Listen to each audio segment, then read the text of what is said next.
Hello, good evening. I am glad to be here. I've been so busy this month and exhausted at that. But throughout this month, I've been thinking about how there have been several people throughout history that have been pregnant longer than 10 months. Unfortunately, history hides the truth, and we aren't given a lot of information about women being pregnant longer than 10 months.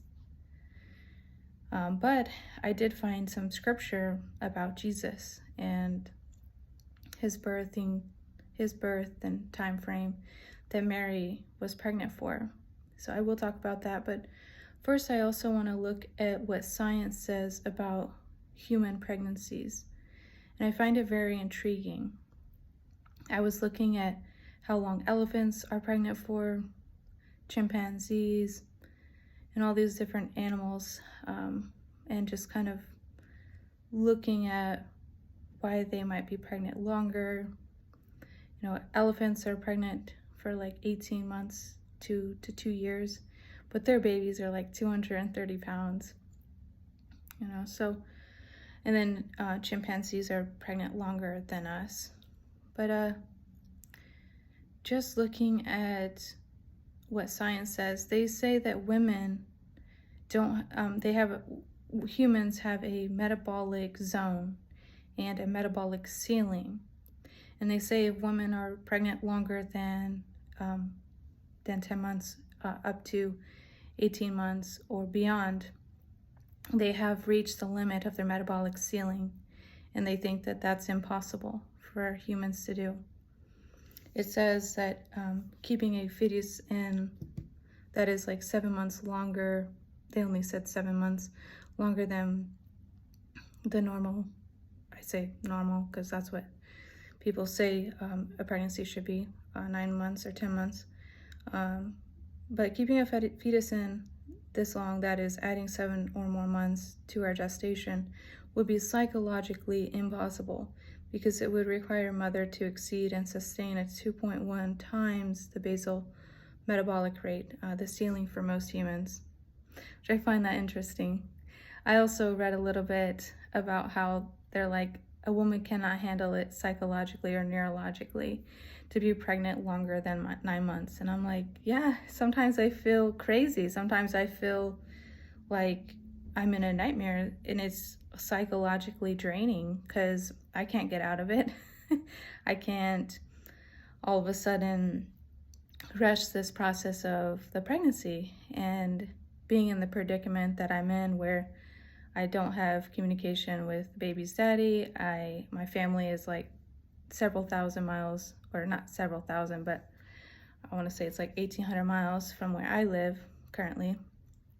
Maybe it's less than that. Maybe 1,200 miles. I think it's 1,200. But just being in the situations that I am that are surrounding this pregnancy, it makes it sometimes feel psychologically impossible to get through this.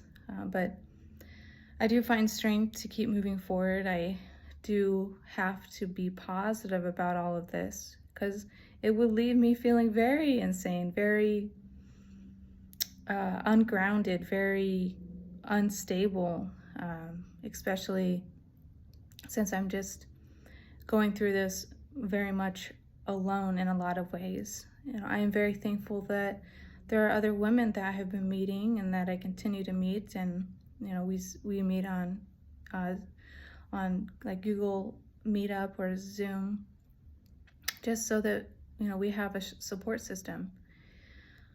But anyway, I just wanted to take a look at that and kind of share what they say about this.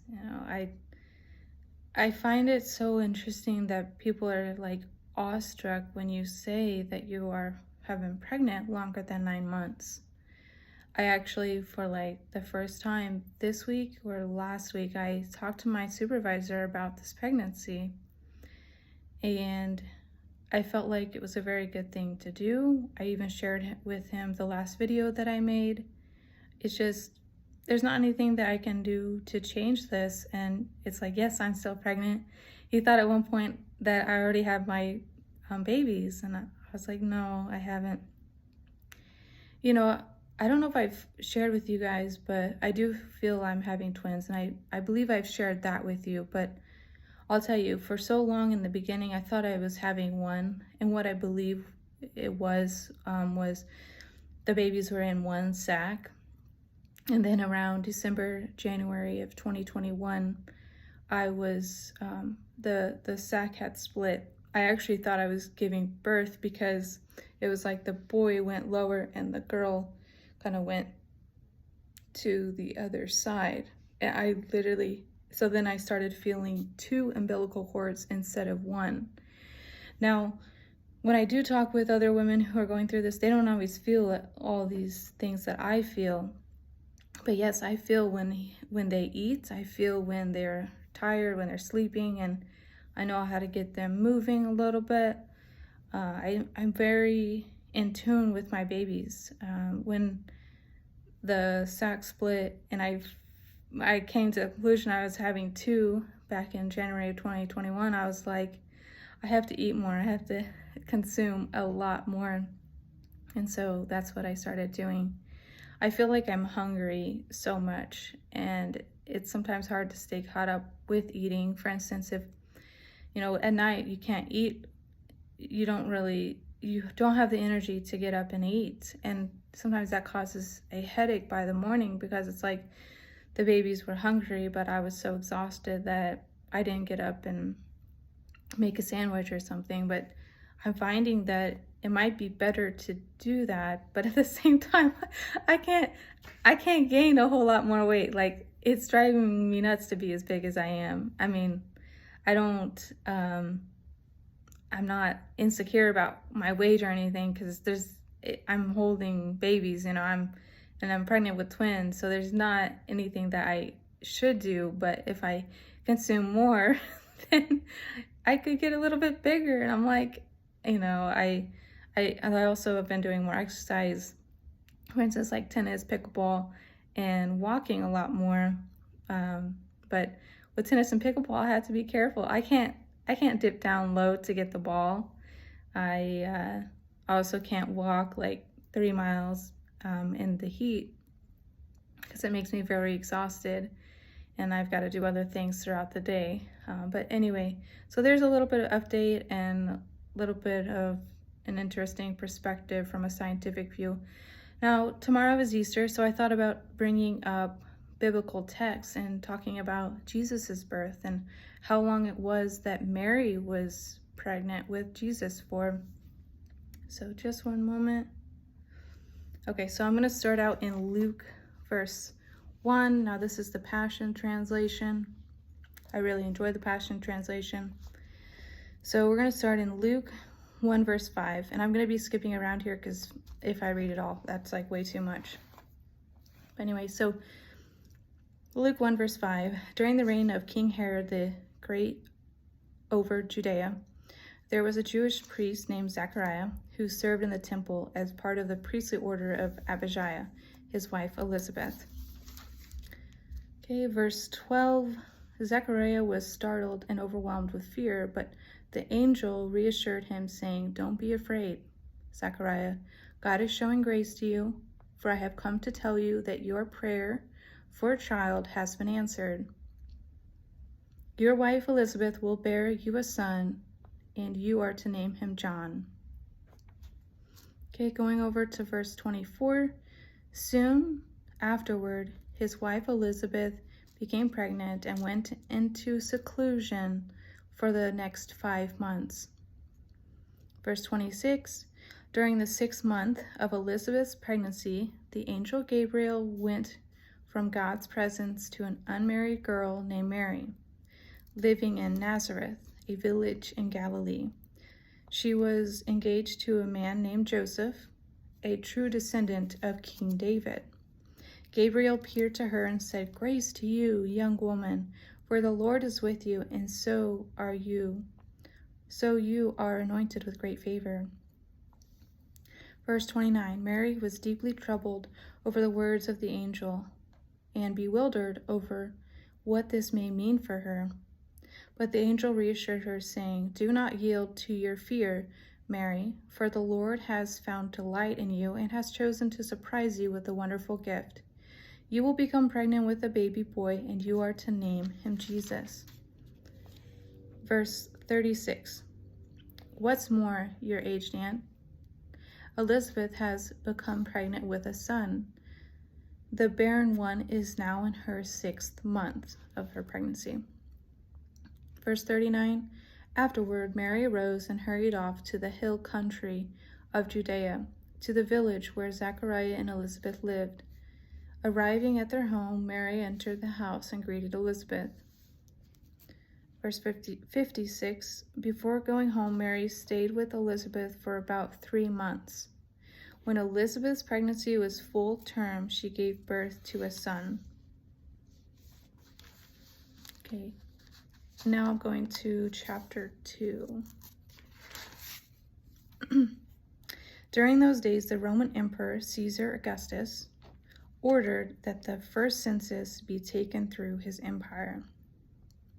Quirinius was the governor of Syria at that time.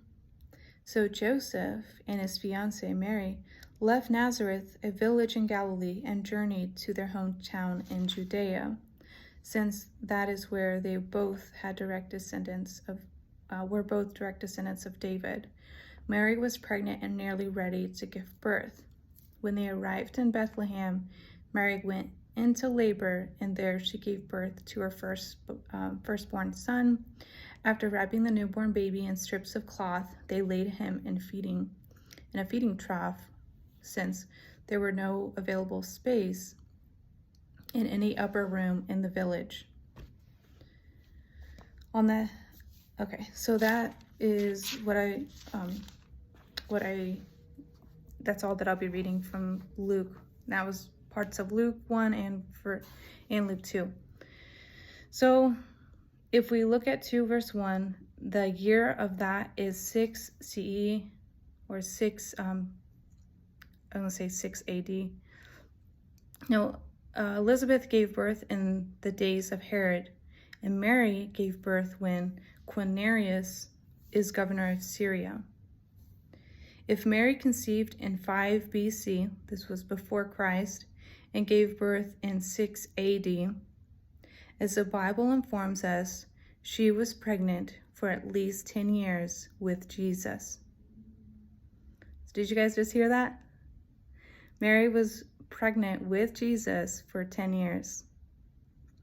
So from, that's 5 BCE, 4 BCE, 3 BCE, 2 BC, 1 BC, 1 AD, 2 AD, 3 AD, 4 AD, 5 AD, and 6 AD is when that she had given birth. Now there's different connotations of BC and AD after death. I would have to look that up, but that is just pretty phenomenal. I definitely see the difference in the different rulers that were in place. You got Quirinius and King Herod. So I also found it interesting that Mary and Joseph, they fled. They got out of there because they were direct descendants of David. So, and then Mary gave birth in Bethlehem. I also find it interesting that the 3 wise men, they were like astrologers, you might say. They knew the stars had to have a certain alignment prior to Jesus' birth. And I feel like they were searching for this sort of alignment for several years before Jesus would be born. So that also caught my attention as I looked at how long Mary was pregnant for. I also have thought about before several times about how it took Joseph having a visitation from Archangel Gabriel for him to acknowledge that Mary was pregnant with him, and he was responsible for the pregnancy just as much as she was. And I found that very intriguing, that that had to take place for him to acknowledge her pregnancy. And I also have thought, well, my goodness, like how long was it from Archangel Gabriel visiting Joseph to how long Mary had already been pregnant? She could have been pregnant for a few years before Joseph was given the knowledge that he was pregnant with her. Anyway, there's a lot there to it. I'm not saying that, I'm not saying that I'm better than anyone else for having this longer pregnancy, because I'm really not. There's a lot of other women that are having these longer pregnancies, and I personally just wish that we would be acknowledged more. Like, this is a very long and treacherous journey, but due to the programming and people literally being brainwashed and given or told that women can only be pregnant for 9 months, and then that's all that they believe and that's all they think. And part of me understands that, like, they are where they are. Another interesting thought I have about this is women who have these types of pregnancies do not have as much childbirth pain when it comes to delivering the babies. I find that very intriguing, because Eve was told by God that due to the punishment of her sin, she would have pain during childbirth. But most of these women who have longer pregnancies don't experience the excruciating pain that women experience with the 9-month pregnancies. I find that very intriguing. I also wonder if, like, our spiritual involvement or connection to God protects us from this great pain. In Luke right there, it doesn't even say that Mary experienced pain. I'm not saying that we don't experience pain, but I don't think it's as excruciating as some women do whenever they have 9-month pregnancies. I also feel that women who have these longer pregnancies do have a strong connection to God, and I feel that there might be even like only certain women that can I would say there's only certain women that can handle this. And for the women who do go through this, like, I commend you for this. And I do want to say, keep the faith and stay strong. I know that your circumstances and the situation that surrounds the pregnancy may not be favorable, may not be something that you wish to experience, but we're here for a reason. We're going through this for a reason, and I do hope and pray that we all reach the finish line, that we all get through these pregnancies, and we have our babies in our hands at the end of this. Anyway, wish you all well, and I'll talk to you soon.